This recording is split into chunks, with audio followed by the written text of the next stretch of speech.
Wow. Today's opening words are from the Reverend Dr. Martin Luther King Jr.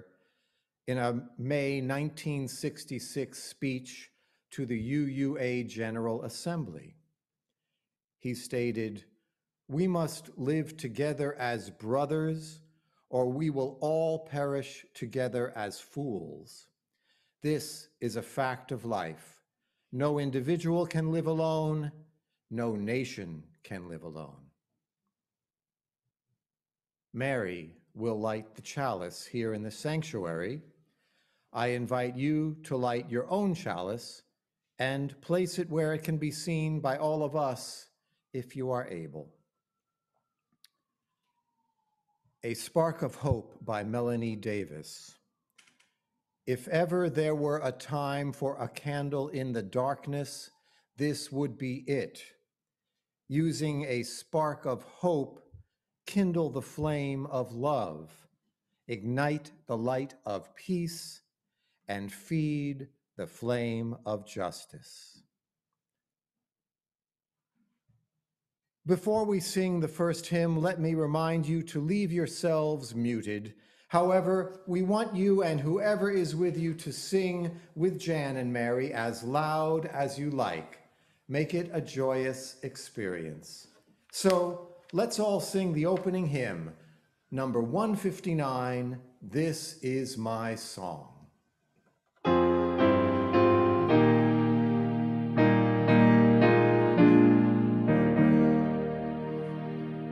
This is my song, O God of all the nations, a song of peace for lands afar and mine.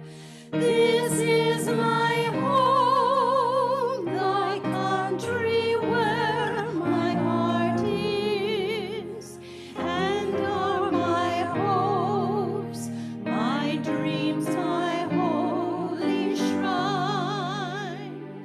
But other hearts in other lands are beating with hopes and dreams as true and high as mine. My country's skies are bluer than the ocean, and sunlight beams on clover leaf and pine. But other lands have sunlight too and clover, and skies are everywhere as blue as mine. Oh, hear my song, thou God of all the nations, a song of peace for their land and for mine.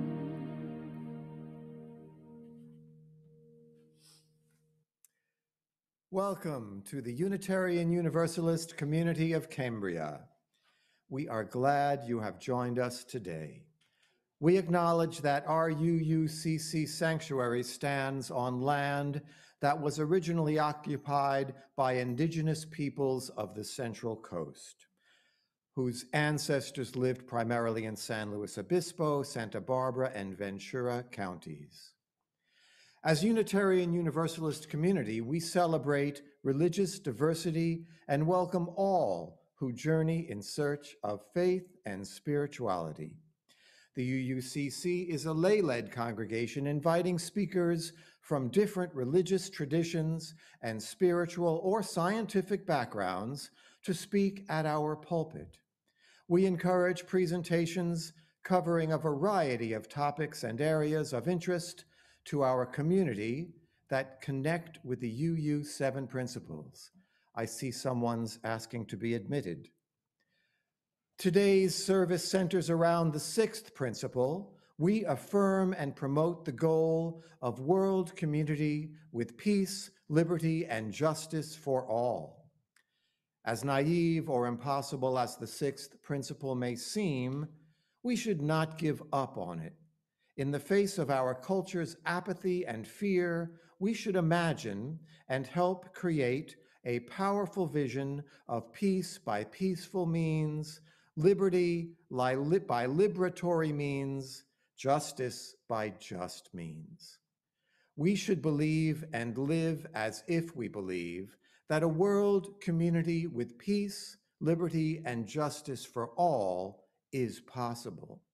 There is no guarantee that we will succeed, but we will improve ourselves and improve the world by trying. My name is Andrew Fagan. They call me Andy. I'm your worship associate this morning, dressed in red, white, and blue. And in case you were wondering, this is a red hat from the 1999 National Baseball League All-Star Game, Major Baseball League All-Star Game. I would like to extend a special welcome to today's guests and visitors. We're glad you joined us this morning under these challenging circumstances. If you're not on our mailing list, please visit our website at www.uuccambria.org so that we can keep you informed about all of our activities. And please check out What's Happening, a weekly e-blast sent to all of our members and friends. This is a great way to keep up with the latest news in our community. As a reminder, if you wish to see this or any of our past Zoom services again, recordings of these services can be found on the UUCC website and Facebook as well.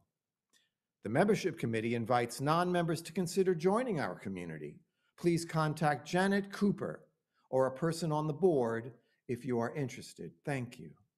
So again, good morning and welcome to everyone.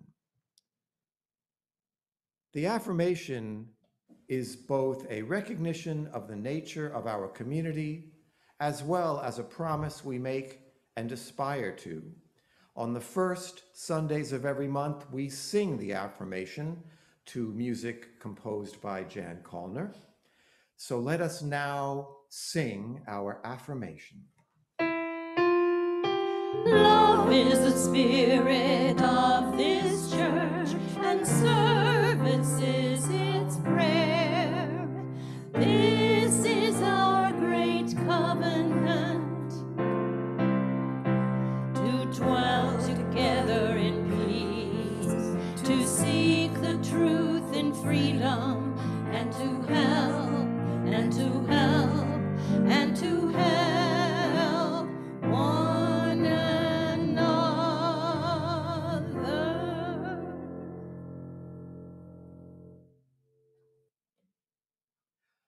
We set aside this time for any short announcements that would be of interest to our UU community, members, and friends. Please keep your items short and to the point. For any items that need more explanation, please call or email the person after the service to be respectful of everyone's time. If you have an announcement, please raise your Zoom hand by clicking on the Raise Hand button in the reactions icon. Diane will call your name, then please unmute yourself and speak. All right, we have one announcement, Andy, from you and the sanctuary. Right. Okay, my announcement was actually premature, but I'll say it. I'm going to host another Speaking on Being discussion group, but not this coming week, the week after. So for those of you who enjoy listening to one of the On Being podcasts and then discussing what we've heard, that will be happening the week of July 12th, and I'll get the information into the What's Happening newsletter. Thank you. Thank you, Andy. Robert and or Nancy, please unmute yourself and give us your announcement. Yeah. Hi, this is Nancy. I'm just want to let people know that our Moving Towards Racial Justice discussion group is meeting July 14th to discuss the book, My Grandmother's Hands, which is a completely different approach to healing racism And it's much more about the trauma that's stored in our bodies, generation to generation, and it's very interesting. Okay. Hope you, everybody's welcome. Thank you. Thank you, Nancy. And it is a fascinating book. I'm reading it, so I encourage everyone to come. Dolores, would you please unmute yourself and give us your announcement? Yes. Hello. This Thursday, the second Thursday of every month, the Operations Committee meeting is happening at 6 p.m. Send me an email if you want to be invited, if you aren't already, and we encourage everyone to be on this committee. Okay, thank you. Thank you, Dolores. Kat, would you please unmute yourself and tell us your announcement? Hey, everybody. I just want to remind you that the members of the American Legion, the Sons of the American Legion, and the Ladies Auxiliary of the Legion are hosting a party today. It's not the big one in the park, but it's going to take place at the Pine Dorado grounds. There's music, barbecue, corn, pie, and everybody's in a really good mood down there. So I hope you all can make it for the festivities. Thank you. Thank you, Kat. What time was that? Oh, 11 to 4, I think, or 5 maybe. Sorry, 11 to 4 for sure. Okay. I think that's all of our announcements for today. Back to you, Andy. Thanks, Diane. Next week, Randy Schwalbe will present The Inhumanism of the Seventh Principle. Today being the first Monday of the month, we take this time to celebrate all those who are having a birthday this month in July, along with our country. Happy birthday to the United States. Birthdays are a special moment. It is a time in which you feel as if the world is taking a moment to invite you into being, just like it was on the day of your birth. If you have a birthday this month, please raise your Zoom hand. When Diane calls your name, unmute yourself, and please reveal your special date.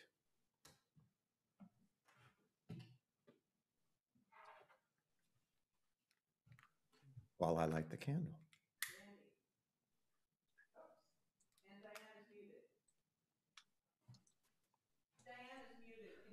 Diane, I believe you're muted. We're not hearing you. Thank you. Randy, I believe, has a birthday this month. My birthday is July 14th. Thank you, Randy. Looks like you may be the only one today who has a birthday this month. So happy birthday. Okay, back to you, Andy. Thank you. This birthday candle honors all the friends and family members of this community who are also celebrating birthdays this month. And I will hand it off to Mary Schwalbe. Thank you, Mary. Sharing together some of our personal and significant joys and concerns brings us closer as a faith community. We invite you to share the milestones that are deeply felt as part of your personal life, but please be mindful and considerate of all who come to worship with us this morning. This is a time of community building. Thank you.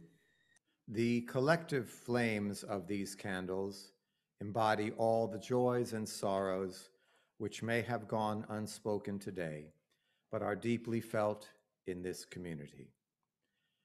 Mary will do the first reading.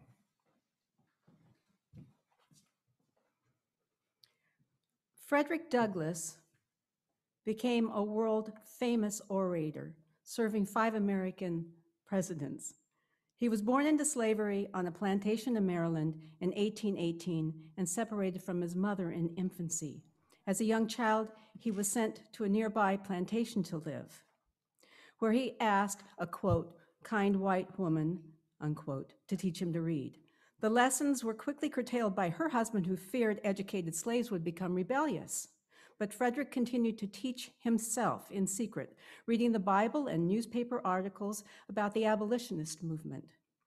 Enslaved people were allowed to perform extra work, they called it overwork, for the master or for other white people in order to earn a little pocket change. And with this money, he bought a book, a compilation of speeches. In 1837, he joined the East Baltimore Mental Improvement Society, a debating club for free Black men, where he met his future wife, Anna. Mind you, he was not free yet. After several failed attempts to escape, he was finally successful by using skills he had acquired as a caulker in the shipyard, a borrowed sailor's uniform, and papers from a free Black man. Frederick tried to get work as a caulker in a shipyard, but the white workers threatened to quit. So he became a licensed preacher for the African Methodist Episcopal Church and was still very actively reading and attending speeches about abolition when in 1841, at the age of 23, he spoke at an anti-slavery meeting and was soon hired as a speaker. The following reading is a portion of his very famous speech, "What to the Slave is the 4th of July," and please imagine that he's reading these words, not me, delivered by Frederick Douglass on July 5th, 1852, addressing the Rochester Ladies Anti-Slavery Society. What have I or those I represent to do with your national independence? Are the great principles of political freedom and of natural justice embodied in that Declaration of Independence extended to us? Fellow citizens, above your national tumultuous joy, I hear the mournful wail of millions whose chains, heavy and grievous yesterday, are today rendered more intolerable by the jubilee shouts that reach them. If I do forget, if I do not faithfully remember those bleeding children of sorrow this day, this is from the Bible, may my right hand forget her cunning, and may my tongue cleave to the roof of my mouth, unquote.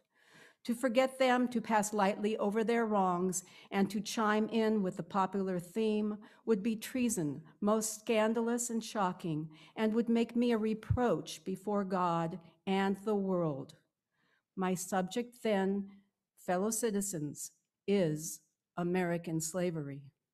I shall this day and its popular characteristics I shall see this day, and its popular characteristics from the slave's point of view. Standing there, identified with the American bondman, making his wrongs mine. I do not hesitate to declare with all my soul that the character and conduct of this nation never looked blacker to me than on this 4th of July.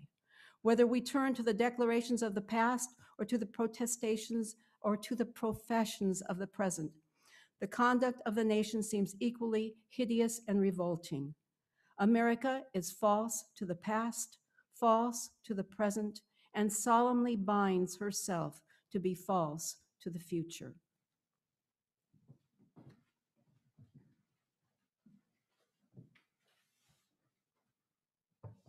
Thank you, Mary. Let us join in a time of meditation, of prayer, and of silence.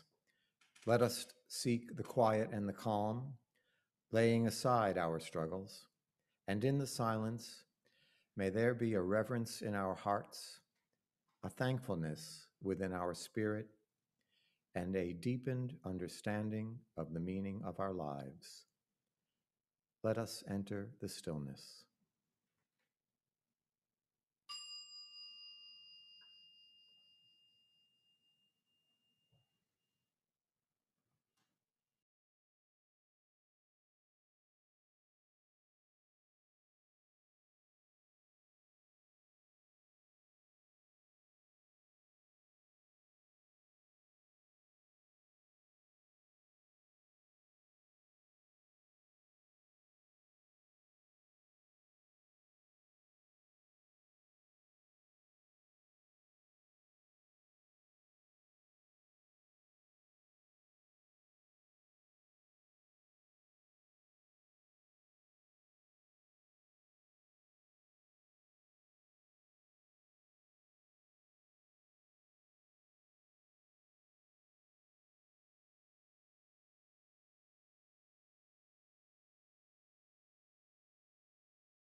Please come back now.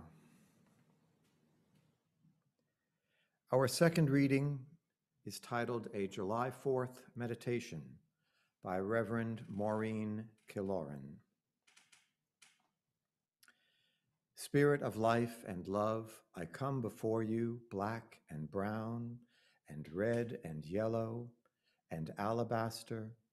I come longing for the simpler days that truly never were our lot, and I am an American. Hear these voices as in the complexity of our days. I am humanist and Christian, Muslim and Jew, pagan and atheist and Buddhist and UU, and I am an American. I am one who fought for my country, and I am at the same time one who protested war, and I am an American. Amongst the divisions of our days, I've struggled in poverty and I've accepted the profits of wealth, and I am an American. I am an owner of weapons, and I am one who would control our nation's guns by limiting the who's and what's and how's, and I am an American. As light is shown on our divisions, I live with often unacknowledged privilege, and I am moved to rage at the complexity of intersecting oppressions, and I am an American. In the challenge of our days, I am one who supports my country, right or wrong, and I am one who claims the traditions of dissent, and I am an American. In this polarized season, I am Democrat and I am Republican, I am libertarian and I am independent, I am green and I am confused, and I am an American. Spirit of hope, sit with us in our diversities. Hear us, help us hear one another in our divisions. Grant that, beginning in this community, we may honor one another's truths and know that a just and faithful tomorrow begins here in our hearts. For with all our problems, with all our pain, and with our limitations and mistakes, we are Americans. The anthem today is Beautiful City by Stephen Schwartz and will be sung by Jan Kollner.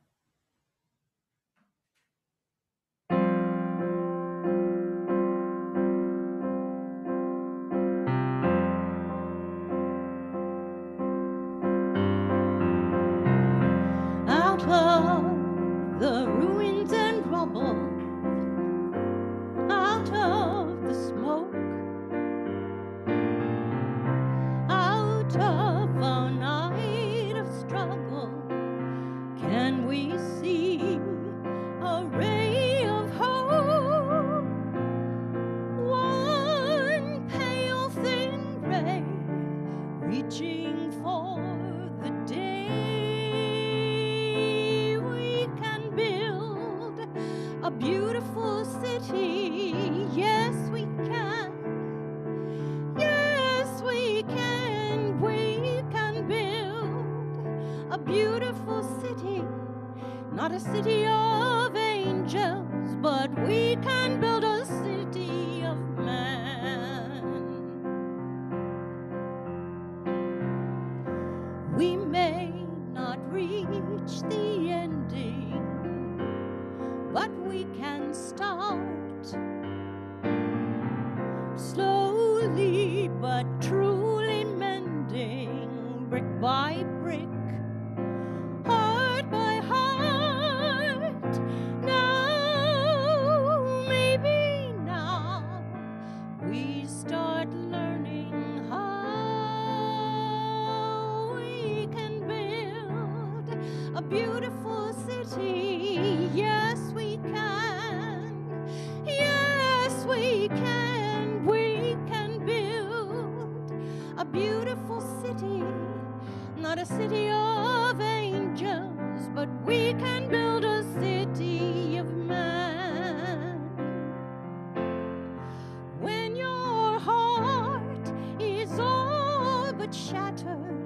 when your faith is all but killed, you can give up bitter and battered, or you can slowly start to build a beautiful city. Yes, we can. Yes, we can. We can build a beautiful city, not a city of angels, but finally a city of man.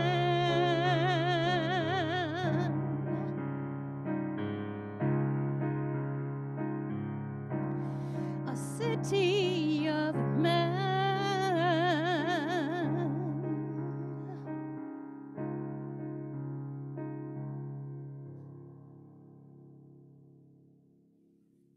Thank you, Jan. That was lovely. Good morning. I'm Judy Butler, and I'm going to tell you about my own Minutemen. In honor of the 4th of July, I would like to introduce you to my 2 Minutemen. They are my great-great-great-great-grandfather, Jonathan Bancroft, and his brother Ebenezer Bancroft. The Bancrofts, my mother's family, came to Massachusetts from England in 1630. But on to Jonathan and Ebenezer. Jonathan was born in 1750, making him approximately 27 years old at the beginning of the Revolutionary War. He took part in the Battle of Bennington. He was eventually commissioned a first lieutenant of the 7th Middlesex County Regiment. I was always intrigued by his old musket that held place of honor over the fireplace in the house built by him in 1787, and where I would spend part of the summer every year as a kid. He had carried it during the Revolutionary War. There's another musket in the family that has been identified as British and said to have been taken at the Battle of Bennington. Both muskets are still in the family. A Bancroft cousin, another Jonathan, has told me that he has great-grandfather's commission letter signed by John Hancock. After the war, Jonathan was a prominent member of the Unitarian Church and for many years was a deacon. Now, I have to wonder if I get special credit for having that much Unitarian blood flowing in my system. Now, let's talk about great Uncle Ebenezer, who is known as the last man off Bunker Hill. In 1754, when he was but 16 years old, he joined a company of soldiers en route for Canada. He took part in the French and Indian War, where in 1757 he was commissioned an ensign and was present at the siege and capture of Quebec. He had sworn an oath of allegiance to the king during his provincial army days and took it very seriously. However, he hastened to Lexington when he heard the news of the opening shots in the Revolutionary War. He saw dead Americans lying on the field and said, "In my mind, this fully absolved me from my oath."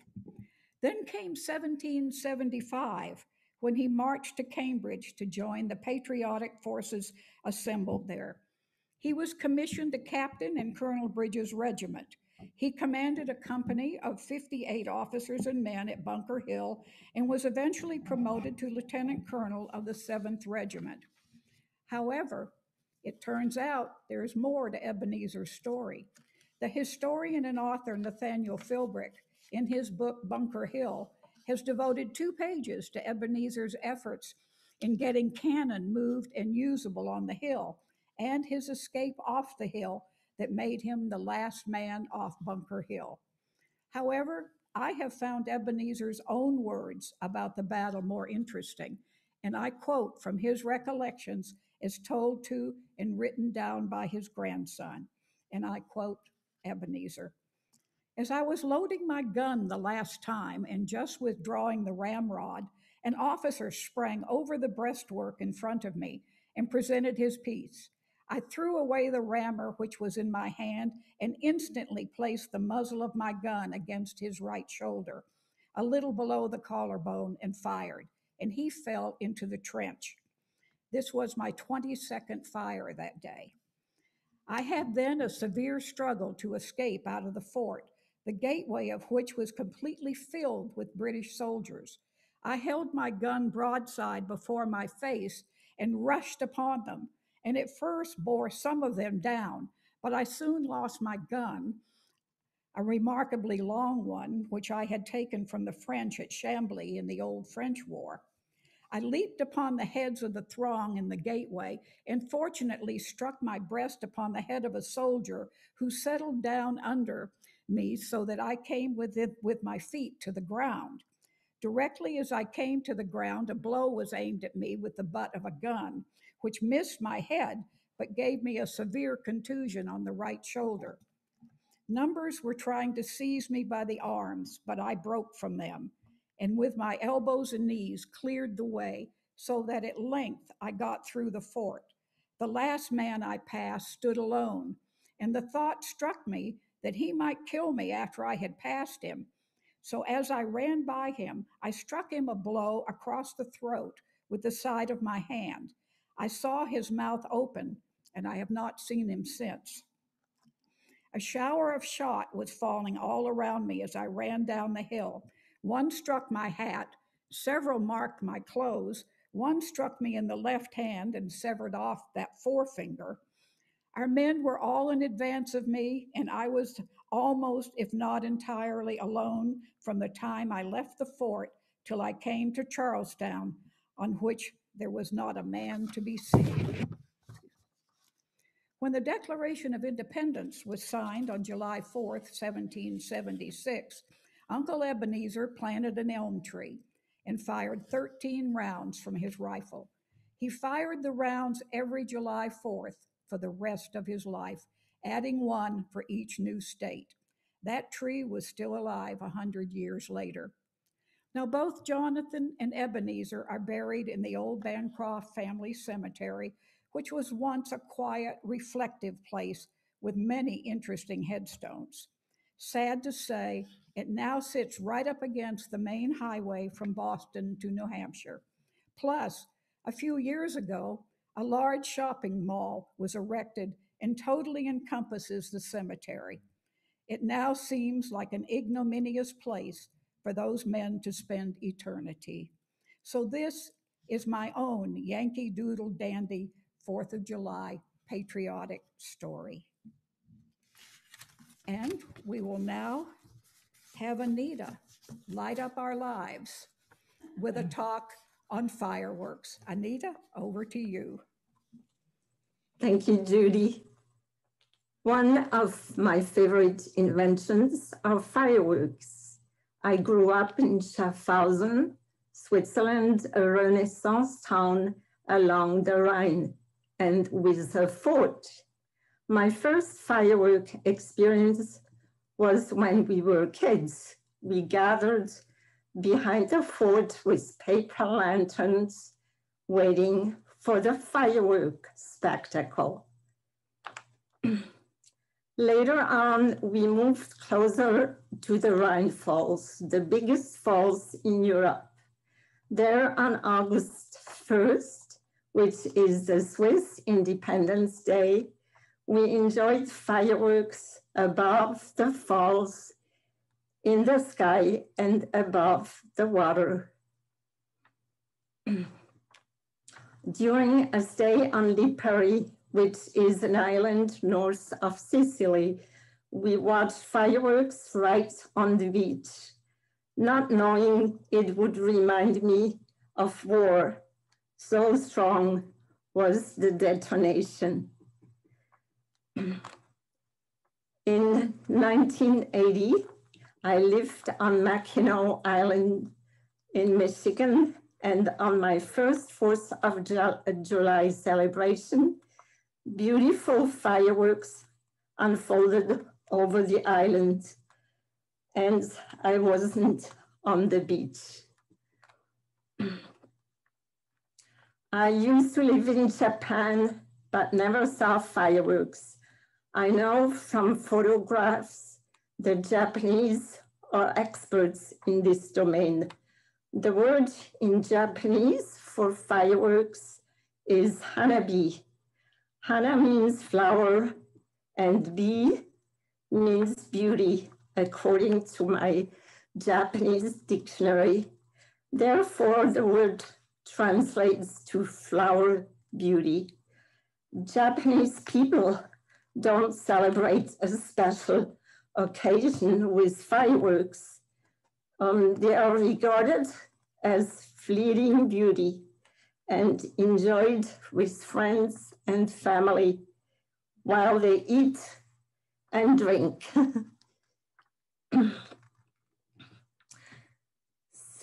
This is a happy birthday toward for the 4th of July.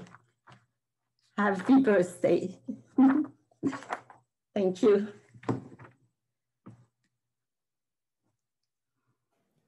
Wayne Atto will now share his tale of a 4th of July wedding. Wayne?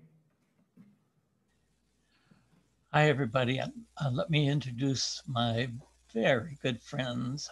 On my left, Joaquin Galliano and Dan Spencer from Palm Springs. You'll learn more about them as I go along. 13 years ago on this date, we had a double wedding at our house on Red Mountain, north of Cambria. This was during the brief opportunity for same-sex marriage in California. Here, Wayne and Peter were joined first. Reverend Kurt Miner of the UCC Church in San Luis Obispo officiated, and we're shown doing something with our rings. I don't know what. The next image, yes, Dan on the left and Joaquin, their ceremony followed. Guests were my sister Carol Jean, who's with us today this morning, and her partner Jean, Reverend Kurt's wife Linda, and John and Laura Knutson, whom I met through the vocal jazz program at Cuesta College. Incidentally, they had been married up at our house 4 years earlier. The next image is of Laura and Dan and John trying to figure out something about a camera in the kitchen. And here, Dan and Joaquin are making their entrance. Little bit of theater, I would say. And the next, Reverend Kurt on the left, and me and Peter in the dining room after the ceremony. The two couples are shown here after the ceremony with a distracted dog on the right. His name was Chaz. And here on the far left, we have the dog Echo, and Wayne and Peter, who are all wet. A baptism. And the wedding supper included champagne, which was served out here on the deck, the pool side. The wedding supper included champagne, lamb chops trimmed by the butcher at Soto's Market, potato salad, curried chicken salad, and for dessert, summer pudding that Peter had made. That evening, we watched the fireworks down on the beach from here at our home. we visit, Dan and Joaquin come to visit us here in Cambria quite regularly, and Peter and I go to Palm Springs to visit them. And dog Chaz is over there on the left. Thank you. Thank you, Wayne. What a great way to celebrate 4th of July. When the worship committee first started discussing the 4th of July celebration, I got all excited about the historical and cultural significance of the holiday. Next to Thanksgiving, it's my favorite holiday. When I was growing up, someone in my family started the rumor that we were directly related to Thomas Paine. I have since learned that Tom Paine had no children that survived past infancy, so if we were related, it had to be remotely. I do, however, really have a Grandpa Paine. Do we have a picture of my Grandpa Paine? I thought we did. It's, okay, never mind. I want to believe that my roots hail back to the great man, Tom Paine, the writer of Common Sense, the rabble-rouser who inspired people to embrace the rights of man. I want to believe that my heritage is that of a people who demanded a more perfect union. I derive that heritage, or at least the imagining of it, from my mother's side. My father's was a completely different story. He came to the United States at 6 months old from Sicily, grew up in Cleveland, Ohio, joined the Army in the prequel to World War II, and fought at Normandy, Ardennes, and the Rhineland. That's why I consider myself the quintessential American citizen, first generation on one side and probably seventh or eighth or more on the other. And what could be more American? One of the most memorable remembrances I have of the 4th of July was in 1976, our country's 200th anniversary. I was in England with my family. We wanted to celebrate and saw that the Crystal Palace was having an American celebration with fireworks, symphonic concert, and bagpipes. What says America more? We took the train from London to the borough of Bromley. The concert featured stirring marches, patriotic American music, and the William Tell Overture, complete with live cannon. But when the bagpipes appeared over the horizon, playing what might have been America the Beautiful, my heart literally caught in my throat. It was followed by a massive display of fireworks, and I marveled at the fact that the people from whom we had declared independence were feting us so. I've forgotten the details, but I've never forgotten the emotion. On the train back to London, we were part of a small contingency of Yanks singing "I'm a Yankee Doodle Dandy" at the top of our lungs. The Brits responded with "God Save the Queen." It was a blast, an unforgettable blast. There's a but, a big but. What are we celebrating this year? How can we define what the 4th of July means today? Is it a celebration of the democratic experiment? As Ben Franklin said, if we can keep it. I'm fearful. I don't know if we can. We are at the point where we recalibrate so rapidly, we might lose track of our essence. How do we define that essence in terms both meaningful and comprehensible? Am I proud to be an American? Oh yes, I am proud. But more deeply, I'm humbled to be an American. We're going to hear from Chris Fox now. She has a testimonial from her hometown of Sheboygan. I love that name. Go ahead, Chris. Thank you, Jan. This is a piece of writing called the Sheboygan Chronicles Part 2. When I was growing up, summer did not really begin until the 4th of July. In Wisconsin, we were in school until mid-June, and it wasn't even hot enough then to call it summer. But by July, things were heating up. Anticipation was high. We were going to indulge in the fullness of our too short warm season to cram as much freedom as possible into summer. We took on summer with intensity. We lived 8 short blocks from the beach on the sandy shores of Lake Michigan, where the water seldom got over 56 degrees in the summer. I can say for sure what we did not lack was courage. We were undeterred in our pursuit of fun. The best time to be in the lake, numb from the neck down, was about 2 in the afternoon when the big swells started to come in, and we would shoot down the slide and into the water just as the waves hit. The 4th of July parade, a big thing in my town, never held any surprises. Same high school bands, same Cub Scout and Brownie troops, same playgrounds represented by their crepe paper adorned floats, followed by a flotilla of kids on bikes with streamers drifting behind them. We waited for it and wanted it as if we had not seen it our whole lives. As kids, I think we thought less about patriotism of the 4th. Although flags hung from every lamppost in the city, we took our patriotism for granted. That would change later when the protests against the war upended any innocent ideas we had about war and how that equated to freedom and liberty for all.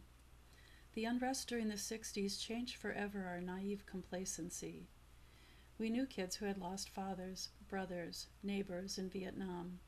We knew changes were happening and were conflicted about the support for the war juxtaposed by the suffering we read about and saw in the news, the suffering we observed in our community.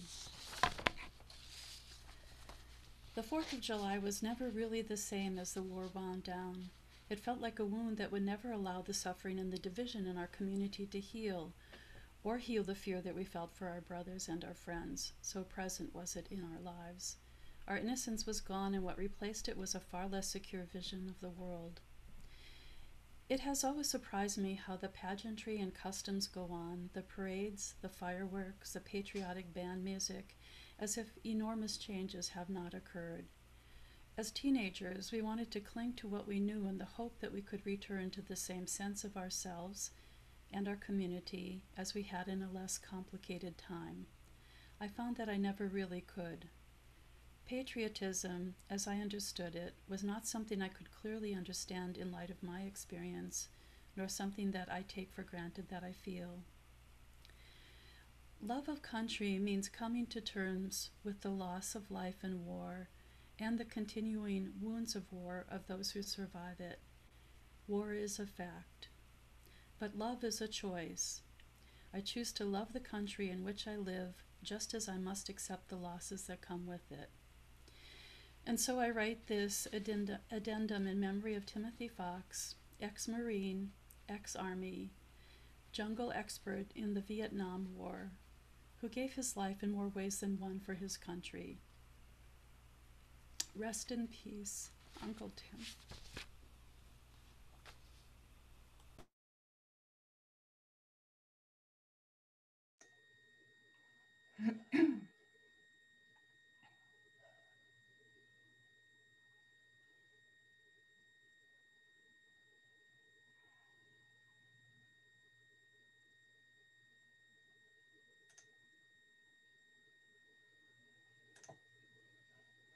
Diane, you're next, Diane DeMarco.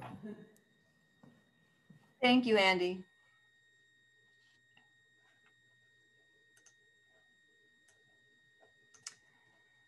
I had an awakening at age 18 when then President Nixon sent the National Guard to Kent State, where 5 students were gunned down. I was stunned, horrified, and shocked. Nixon was drafting young male Americans to fight foreign wars, kill civilians in foreign countries, experiment with chemicals like Agent Orange on innocent people. And he called out the Guard to kill innocent American students on campus for demonstrating. I separated emotionally from the US of A on that day. For the first time, I felt uncomfortable saying the Pledge of Allegiance. When traveling abroad for the summer a year later, I learned that most Europeans wouldn't pick up hitchhikers if the traveler was believed to be American. That was due to the US invading Vietnam. I was totally sympathetic to the Europeans who judged America. Turned out, if you were Canadian, the cars would stop to give the hitchhiker a ride. And how did they know if you were an American or Canadian? By the backpack you were carrying. From then on, while in Europe, I carried a backpack with the Canadian flag displayed, and I got rides everywhere. That separation from my country lasted 20 years. But in 1991, I took a trip with my son, Brian, to Washington, D.C., and something surprising happened to me. I became captivated with new understandings of how our country was conceived, how our founding fathers came together to create a democracy after they initiated and won, against all odds, the Revolutionary War against England, how they framed our living Constitution. It was a one-of-a-kind government which proved to be resilient throughout depression, war, and civil unrest. Wasn't perfect, far from it. Nevertheless, my heart opened to a new understanding about America, the home of my birth. I was proud of our roots and the brilliant men who envisioned a nation with unalienable rights of life, liberty, and the pursuits of happiness. Took 25 more years for yet another shift in perspective. Trump supporters were flaunting the flag alongside Trump slogans on car bumpers and on Twitter. Members of the far-right Proud Boys staged antagonistic rallies where they would wave American flags. Trump acted out his own embrace of the flag, and when he finished a speech at the CPAC convention, he famously strutted up to the flag on stage, hugged it, kissed it, and mouthed, "I love you, baby." My relationship with America and what our flag stood for was being usurped by a group that I could not relate with or understand.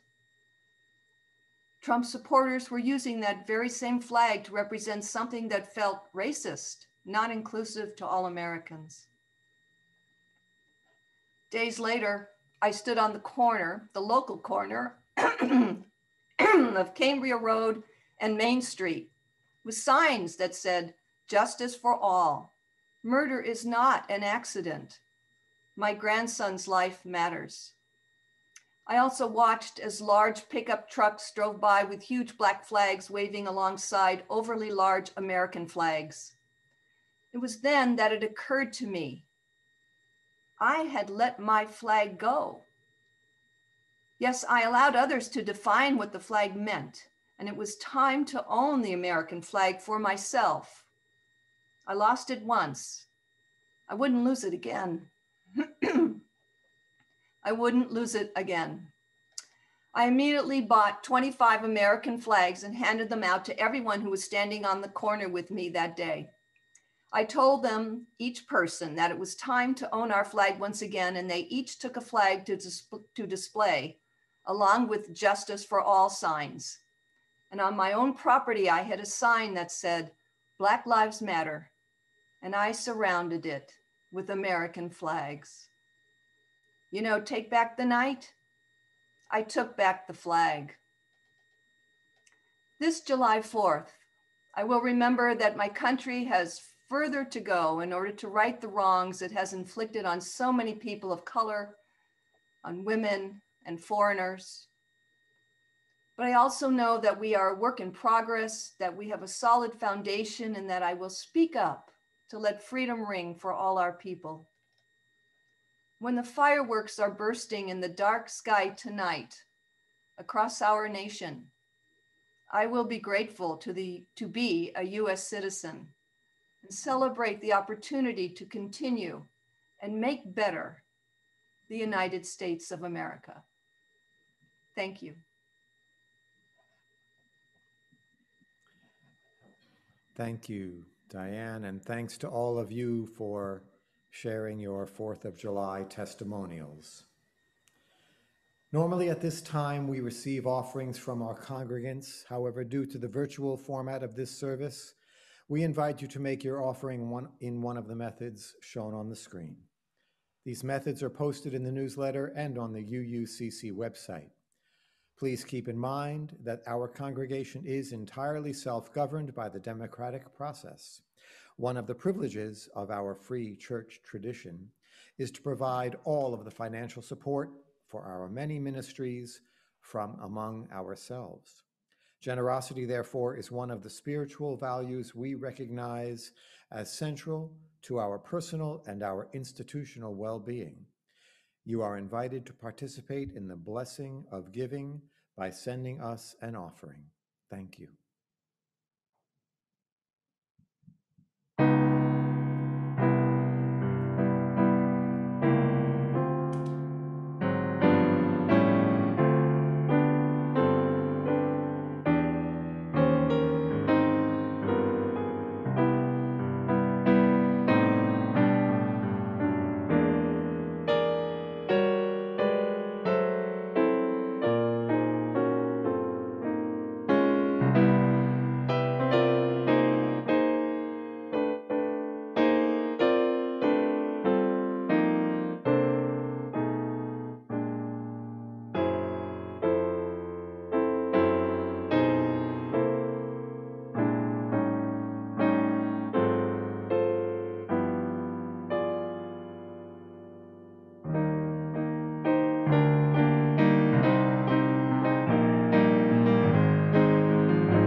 Thank you, Jan. Our thanks for all gifts given and received for the work of this community. And now, let us sing the doxology.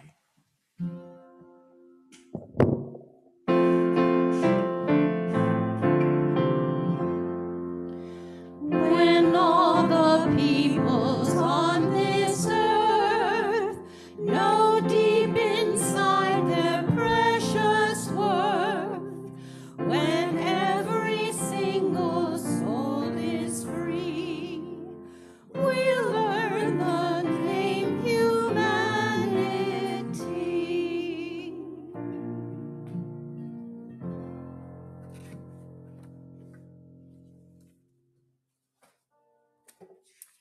Please join in singing the closing hymn, number 138, These Things Shall Be. Hold on a second. I can't find my hymn. Getting our pages. 138. Yeah.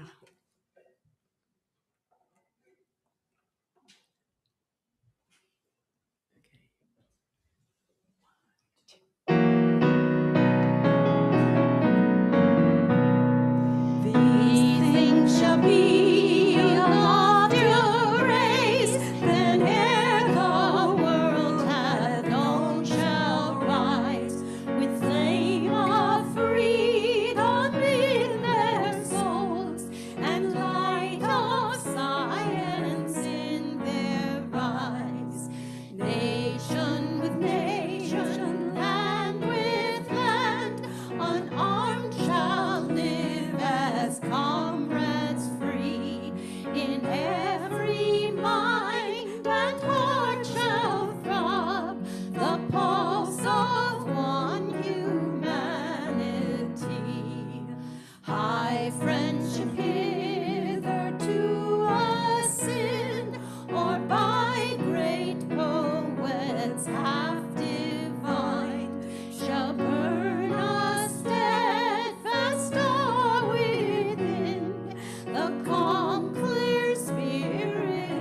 Let us now recite the valediction.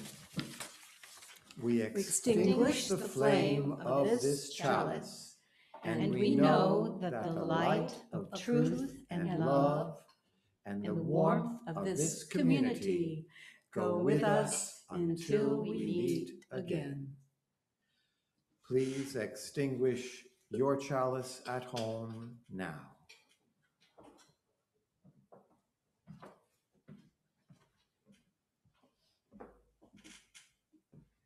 Thank you. After the benediction, please click on the gallery view button in the upper right corner of your screen, but please remain muted. Diane will call on you if you have any comments or suggestions or thoughts when you raise your Zoom hand. Jan will now deliver the benediction.